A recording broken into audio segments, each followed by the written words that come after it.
Jadi BUMD ini Komisi C sudah melakukan, saya selaku Komisi C sudah melakukan bagaimana BUMD khususnya di Jawa Timur itu melakukan perekrutan profesional, terutama orang-orang yang sesuai dengan bidangnya, apa yang disampaikan Mbak tadi. Karena kalau tidak sesuai dengan bidangnya, apalagi anak-anak muda yang berpotensi mempunyai keahlian di bidangnya direkrut, mereka masih semangat sehingga membangkitkan BUMD ini naik kelas. Sebenarnya kerjasama dengan swasta ini sangat bagus sekali, Mbak, sehingga ada keprofesionalan dari para manajemen. Kalau ada kerjasama itu kan saling mengontrol, Mbak.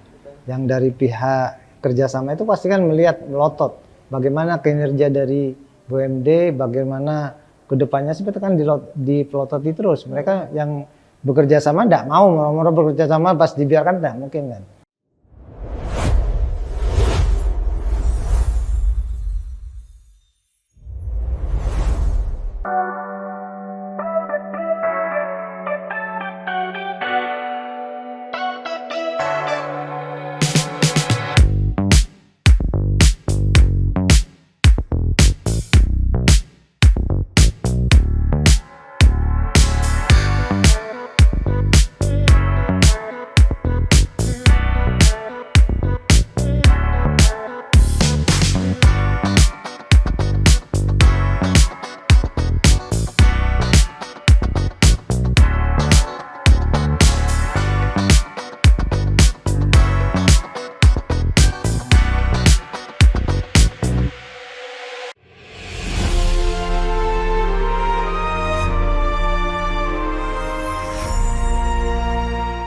Assalamualaikum warahmatullahi wabarakatuh. Salam sejahtera untuk kita semua.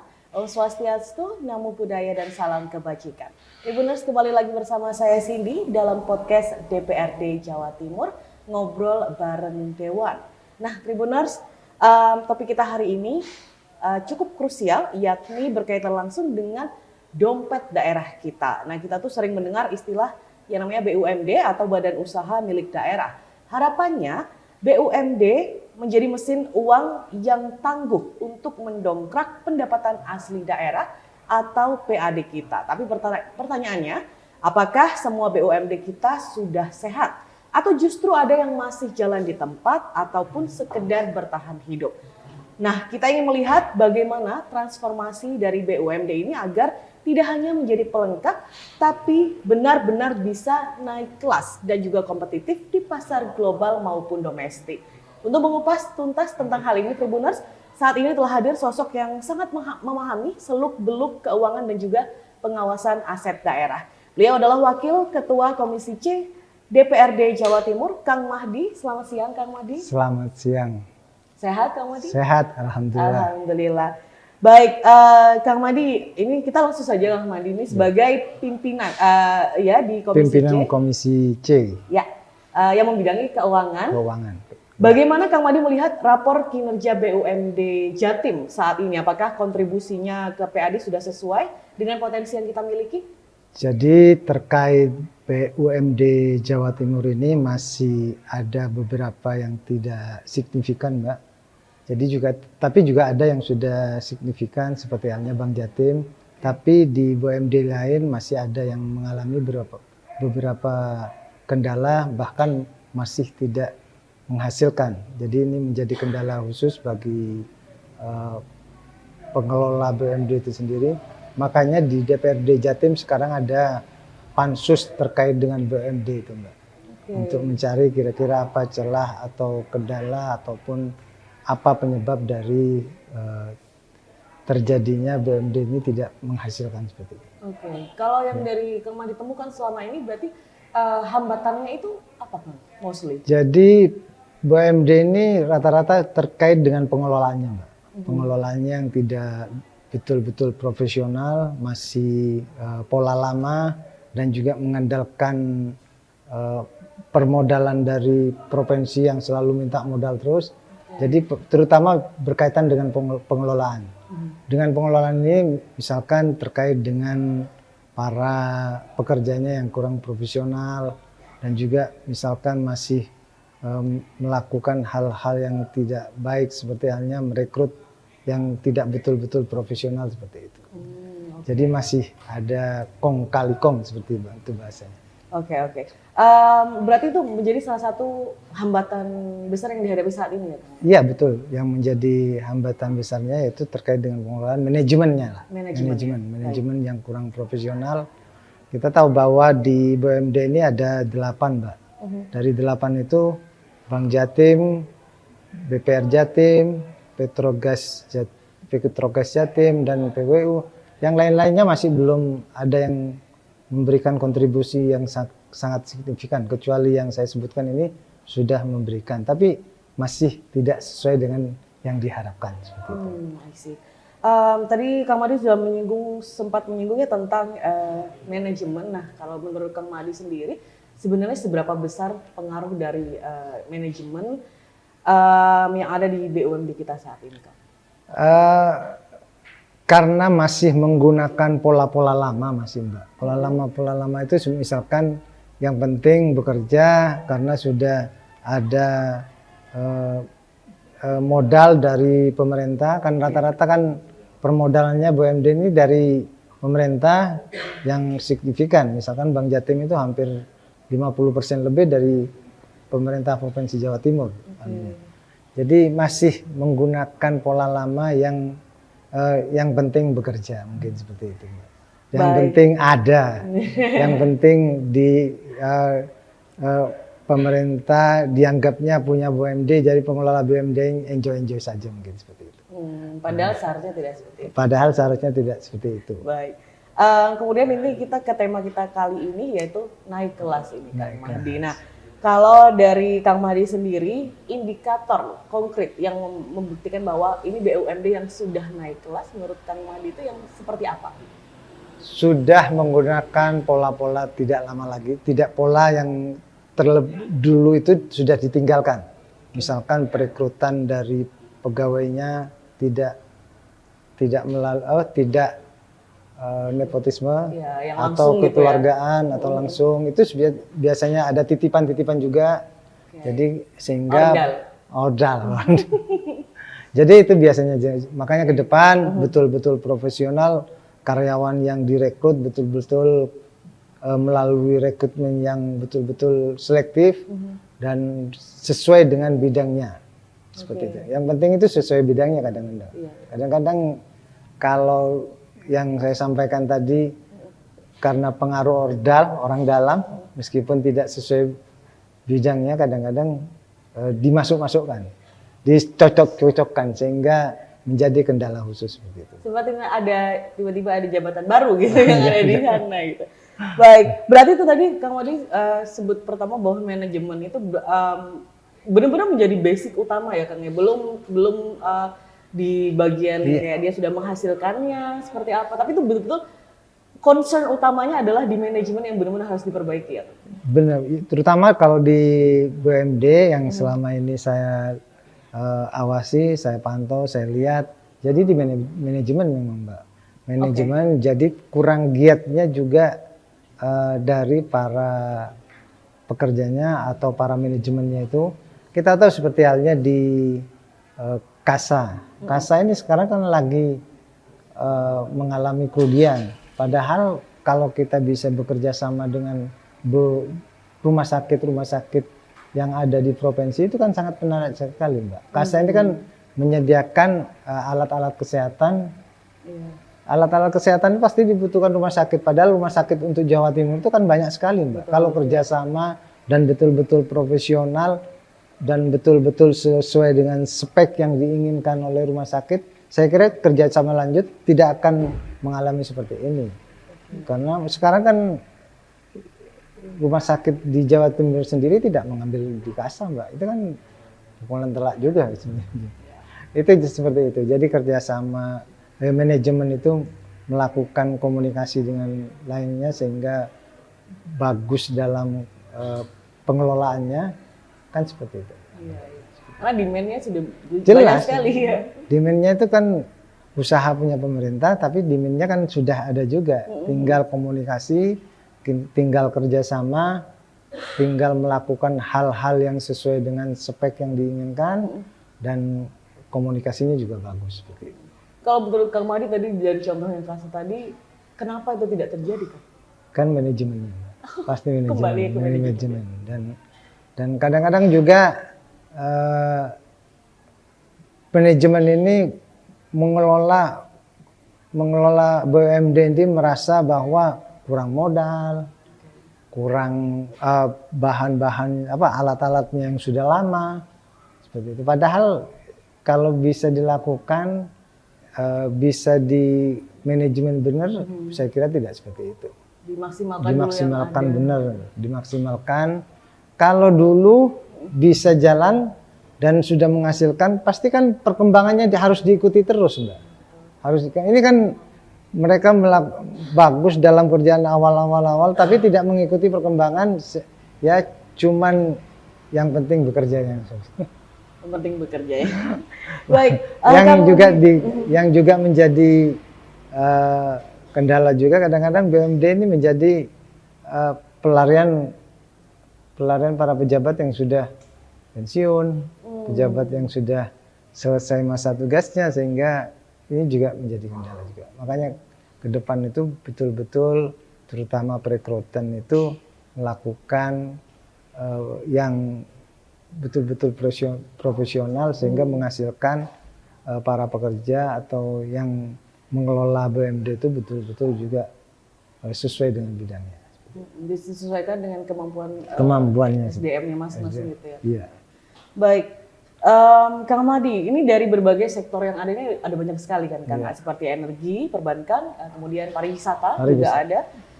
Menurut Kang Madi, yang paling berpotensi besar untuk menciptakan ledakan dalam hal positif ya, untuk pendapatan daerah ke depannya itu di bidang apa, Kang? Kalau BUMD Jawa Timur ini masih di perbankan, di jasa masih Mbak, jasa, dan juga masih belum mengarah kepada pariwisata yang sampaikan. Jadi Jawa Timur ini tidak ada BUMD yang menangani pariwisata. Belum ada. Kalau sekarang yang paling signifikan, yang paling bagus di perbankan masih Mbak. Seperti Bank Jatim, BPR Jatim, di Jamkrida juga. Itu Jamkrida itu kan masih pengelolaan keuangan. Jadi BUMD yang membidangi pengelolaan keuangan itu masih bisa memberikan pendapatan ke Provinsi Jawa Timur lumayan masih lumayan. Berarti di nomor 1 di perbankan. Di perbankan.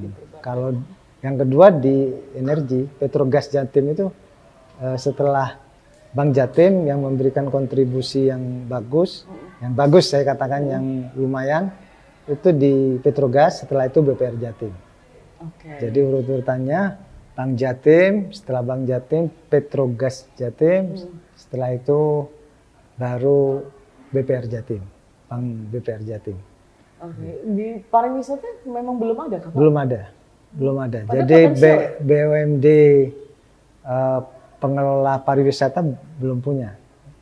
Sebenarnya bagus sekali, seperti halnya di Jakarta itu kan ada BUMD yang sudah mengelola pariwisata seperti Ancol itu.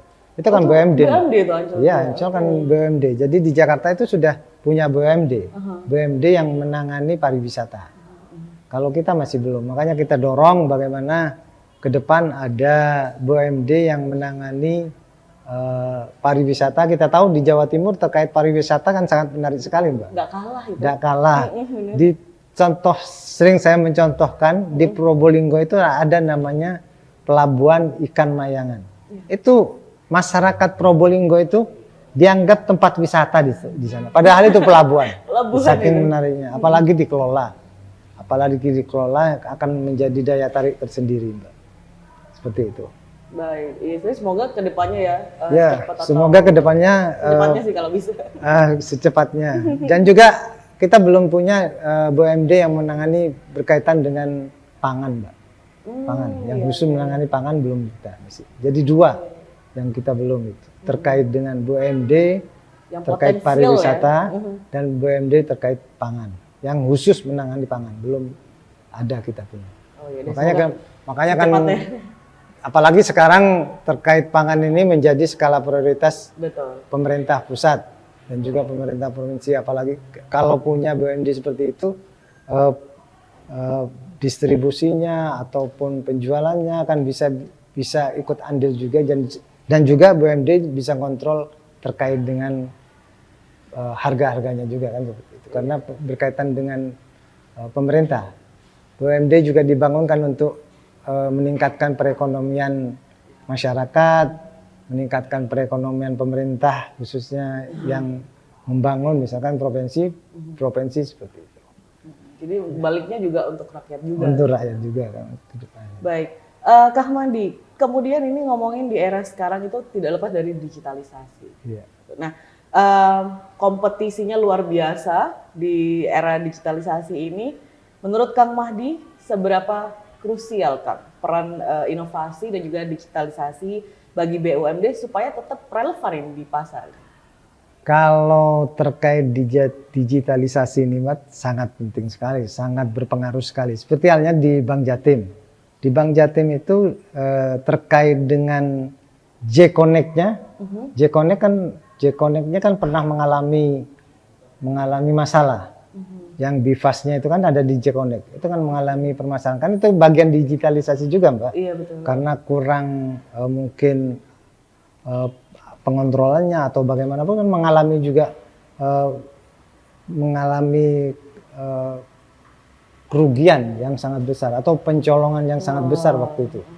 Di BIFAS-nya sampai 170 lebih miliar, Mbak. Digitalisasinya di BIFAS-nya waktu itu. Jadi makanya yang jenengan sampaikan terkait dengan digitalisasi ini juga dilihat sama masyarakat. Misalkan BUMD kata Bank Jatim ini mempunyai digitalisasinya bagus apa enggak, kalah dengan perbankan. Tapi kalau di Bank Jatim juga perlu diapresiasi juga terkait dengan KRIS-nya, KRIS itu sangat bagus sekali Bank Jatim itu. Dari bank-bank yang lain, Bank Jatim itu sangat bagus karena setiap melakukan transaksi update setiap saat itu, Mbak. Langsung. Jadi langsung. Jadi bisa langsung masuk kepada yang punya KRIS Bank Jatim seperti itu. Itu mempermudah juga menjadi salah satu agar para UMKM mungkin yang banyak memakai jadi, itu tertariknya untuk ke Bank Jatim untuk membuka. Iya, makanya kalau kita selalu memberikan sosialisasi, saya selaku anggota DPRD, Komisi C juga sebagai mitra, dan kita tahu Bank Jatim bagian dari pemerintah Provinsi Jawa Timur. Pemerintah Provinsi Jawa Timur di dalamnya juga ada DPR. Ya. Saya sering sosialisasi juga, Mbak. Sosialisasi kepada masyarakat bahwa terkait dengan Bank Jatim ini mempunyai andalan yaitu KRIS itu.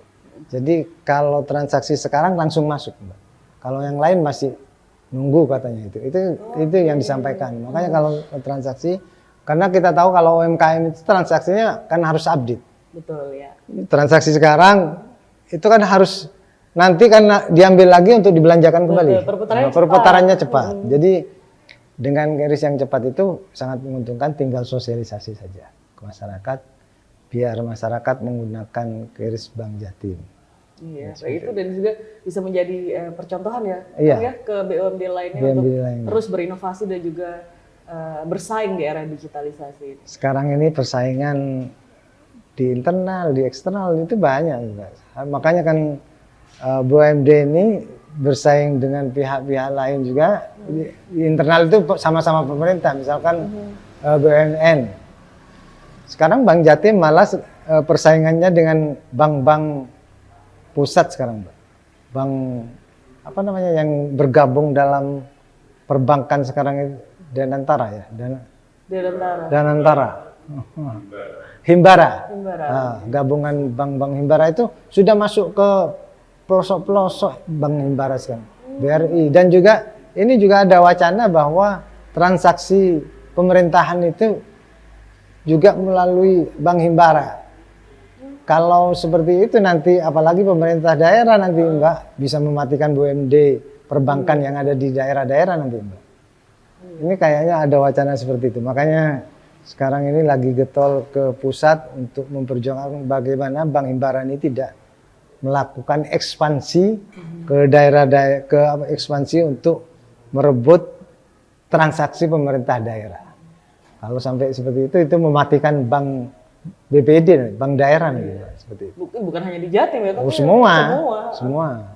Jadi bukan hanya di Jatim, tapi semua. Ini sudah ada kasak kusuk seperti itu. Makanya kita harus betul-betul bersaing. Ya. Seperti itu, Mbak.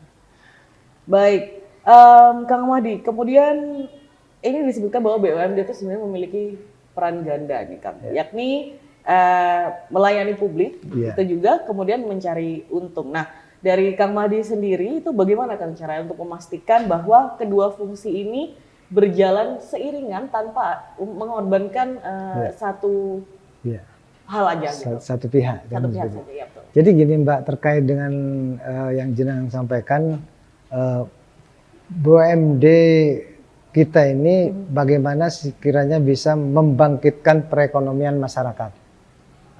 Kalau di kita sekarang ada di BPR Jatim dan di Bank Jatim.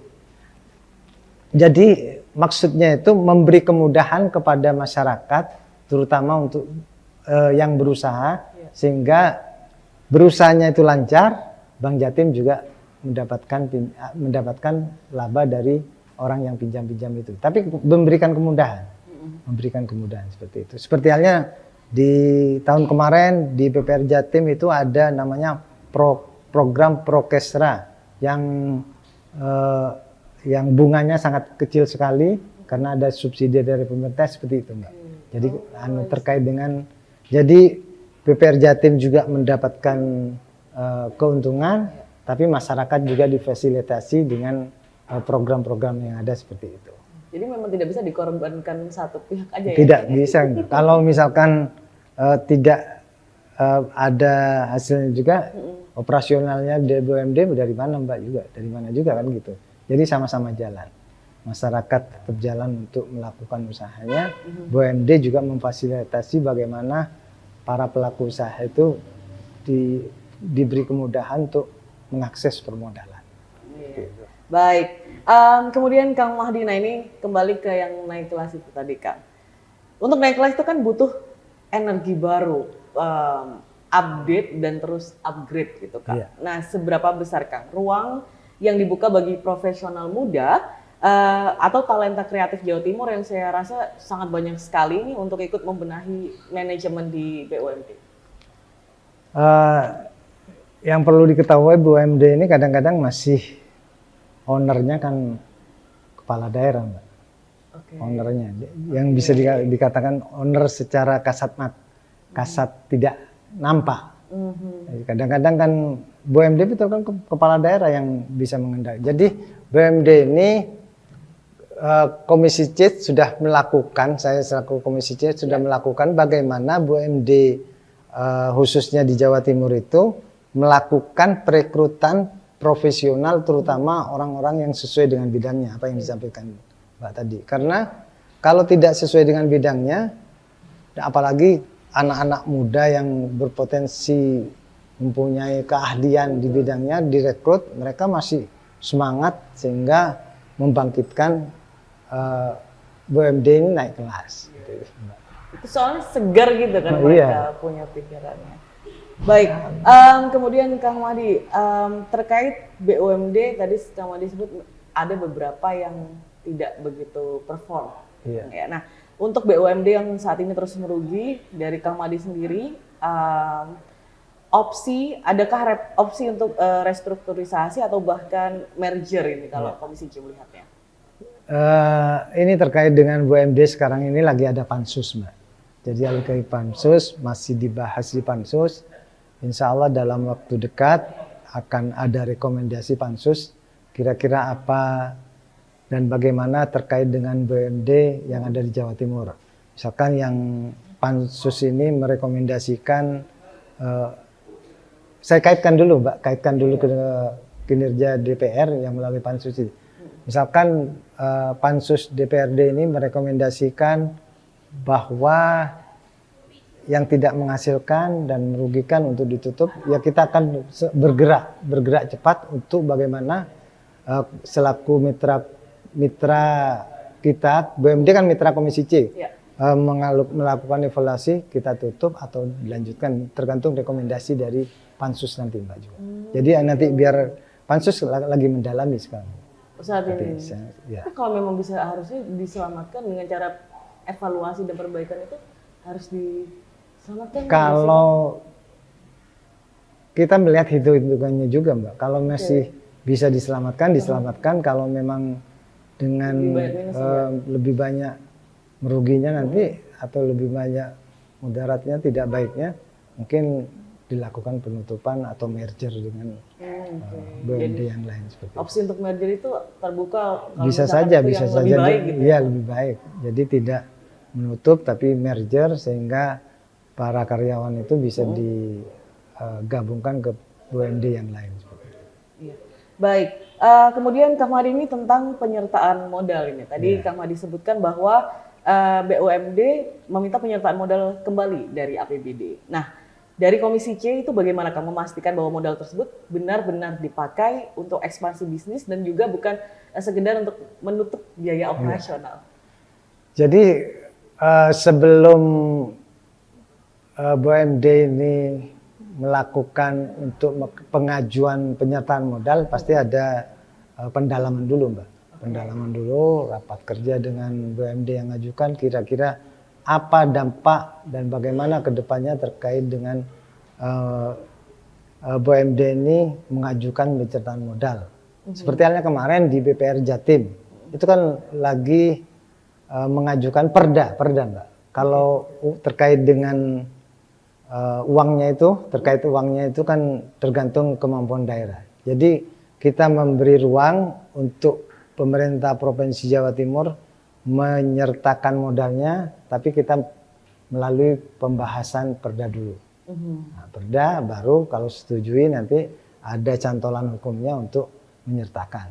Dalam pembahasan itu kita mendalami kira-kira dampak terkait dengan BUMD ini dampaknya seperti apa kedepannya lebih bagus lagi, apa hanya untuk menutup yang kekurangan-kekurangan, kita dalami betul Mbak. Seperti BPR Jatim kemarin kita dalami bahwa memang BPR Jatim untuk kepentingan para pelaku usaha kecil di bawah kita sepakati penyertaan modal 300 miliar tapi belum ada uangnya nih Mbak. Hanya menyepakati dulu. Menyepakati dulu 300 miliar untuk menyertakan modal ke BPR Jatim.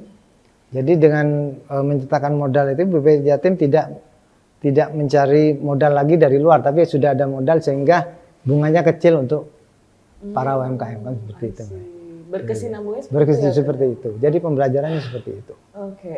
Tapi kalau yang Kang Mahdi lihat selama ini, apakah memang ada yang dilakukan oleh yang memang menggunakan dananya itu untuk menutup operasional itu memang adakah? Ya, kalau Kasa minta penyertaan modal atau minta modal lagi kan dalam rangka untuk menutup, namanya juga rugi Mbak, kan gitu pasti kan. Pasti. Mereka kan juga pengen kita menyertakan modal lagi pemerintah itu. Tapi kalau mereka berikan, kalau mereka rugi, karyawannya belum dibayar, pasti kan untuk menutupi yang ada. Seperti itu. Baik, Kang Mahdi, kemudian ini tentang kolaborasi BUMD lagi Kang, dan ini dengan pihak swasta nih Kang. Nah, dari Kang Mahdi sendiri nih, seberapa besar peluang itu Kang terjadi untuk mempercepat peningkatan kinerja dan pendapatan? Sebenarnya kerjasama dengan swasta ini sangat bagus sekali Mbak, sehingga ada keprofesionalan dari para manajemen. Kalau ada kerjasama itu kan saling mengontrol. Yang dari pihak kerjasama itu pasti kan melotot bagaimana kinerja dari BUMD, bagaimana kedepannya seperti kan dipelototi terus. Mereka yang bekerja sama tidak mau bekerja sama pas dibiarkan tidak mungkin kan. Itu juga bagus. Ke depan memang ada seperti halnya BUMD kita yang menangani sampah itu, itu sudah ada kerjasama dengan swasta, cuman masih tahap pembahasan juga karena belum jalan betul Mbak. Tapi memang ada untuk arah ke kolaborasi itu ya Kang? Iya, ada seperti itu. Baik Kang. Kemudian Kang Mahdi ini untuk mekanisme pengawasan dari Komisi C, Kang, Ya. untuk menjamin pengelolaan BUMD ini nantinya ini tetap transparan dan juga bebas dari praktek inefisiensi. Ya. Itu seperti apa? Komisi C selalu mengawasi BUMD ini, bagaimana BUMD ini betul-betul melakukan sesuai dengan yang diharapkan pemerintah Provinsi Jawa Timur. Kita mengawasi betul, kira-kira kinerjanya bagaimana dan dampaknya kepada yang terkait dengan perekonomian seperti apa dan hasilnya seperti apa dan kontribusi kepada PAD seperti apa, kita awasi terus ya. Terutama juga terkait dengan kinerjanya. Kadang-kadang kan kinerja itu operasionalnya lebih besar daripada hasilnya. Itu juga kita awasi juga, Mbak. Seperti itu. Itu yang minus tadi jadinya ya, Kang, ya. Bisa-bisa seperti itu. Baik, Kang. Kemudian ini kalau misalkan ini BUMD itu yang mengalami sukses untung besar ini, Kang. Iya. Mungkin Kang Madi bisa menjelaskan sedikit ini dampak nyata yang dirasakan langsung nih oleh masyarakat di Jawa Timur. Tadi salah satunya adalah penyertaan modal dengan bunga yang lebih kecil, gitu ya, Kang Madi sudah sebut. Atau mungkin ada contoh yang lainnya, Kang? Kalau terkait dengan pernyataan modal ini, kita sekarang lagi jam keridan, Mbak. Jam keridan ini. Jam keridan ini kan juga BUMD pemerintah Provinsi Jawa Timur yang lagi mengajukan perda penyertaan modal, sama juga seperti itu. Jadi jam keridan ini kan jaminan, penjaminan. Jadi penjaminan ini diharapkan dengan jam keridan diberikan modal, nanti diharapkan juga penjaminannya itu diharapkan bisa untuk para pelaku UMKM. Jadi pelaku UMKM itu untuk mengakses permodalan lebih mudah ke depannya. Karena ada jam kredit yang bisa menjamin perkreditannya seperti itu. Oke, jadi memang pada akhirnya nanti imbasnya akan besar untuk rakyat juga gitu ya. Iya, rakyat juga seperti itu. Baik, terakhir sebagai penutup Kang Mahdi nih, dari Kang Mahdi sendiri dari Komisi C nih, Kang. Langkah paling mendesak yang harus diambil Pemprov Jatim ini supaya target kontribusi dari BUMD kepada PAD itu benar-benar melonjak nih dalam 1 atau 2 tahun ke depan, memungkinkan atau tidak? Memungkinkan, melakukan pengawasan yang sangat betul-betul langsung kepada manajemennya, karena kita tahu para manajemen ini kadang-kadang tidak melakukan secara profesional. Jadi kalau ada pengawasan secara langsung akan lebih hati-hati, mereka akan lebih melakukan lebih profesional, dan mereka juga melakukan untuk tidak kepentingannya sendiri. Jadi seperti itu. Jadi yang diawasi dari langsung di intinya dulu ya, di core-nya. Di core ya. Baik, sekali lagi terima kasih Kang Mahdi atas waktunya. Tribuners, terima kasih juga sudah menonton episode kali ini. Kita akan kembali lagi dalam episode selanjutnya, tetap di podcast DPRD Jawa Timur, ngobrol bareng Dewan dengan topik yang tidak kalah menarik lainnya. Saya Cindy dan juga Kang Mahdi pamit undur diri. Wassalamualaikum warahmatullahi wabarakatuh.